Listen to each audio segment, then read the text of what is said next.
TB జబ్బు శరీరంలో ఉన్న ఆల్మోస్ట్ అన్ని అవయవాలని A to Z except hair, except thyroid గ్రంథి, ప్యాంక్రియాస్, క్లోమ గ్రంథి, వీటిల్లో అండ్ స్కెలిటల్ మజిల్, ఈ 4-5 తప్ప మిగిలిన అన్ని అవయవాలను ఎఫెక్ట్ చేస్తున్నట్టుగా మనకి రికార్డ్స్లో రాస్తుంది, బుక్స్లో ఎవిడెన్సెస్ ఉన్నాయి.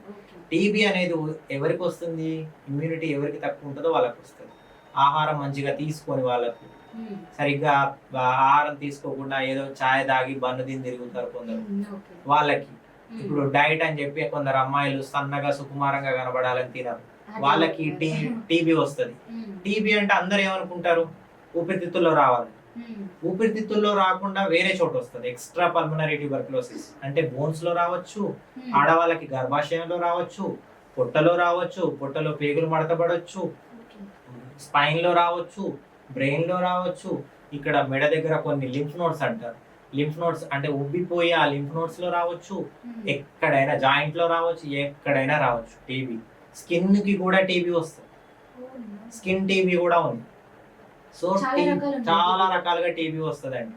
అందుకే ప్రోటీన్ డైట్ తీసుకొని, ఆహారం మంచిగా తీసుకొని ఆరోగ్యాన్ని కాపాడుకోవాలి. డైటింగ్ ఇష్టం వచ్చినట్టుగా చేయొద్దు, ఒక పద్ధతి ప్రకారంగా డైటింగ్ చేయాలి. అంటే మనకు సరిపోయే ప్రోటీన్ తీసుకొని, సరిపోయేటువంటి కార్బోహైడ్రేట్స్ తీసుకొని, మినరల్స్, విటమిన్స్ సమృద్ధిగా ఉండేలా చూసుకుంటూ డైటింగ్ చేయాలి. డైటింగ్ కూడా పద్ధతిగా చేయాలి, అంతేగాని ఆరోగ్యాన్ని పాడు చేసే విధమైన డైటింగ్లు చేయాలి.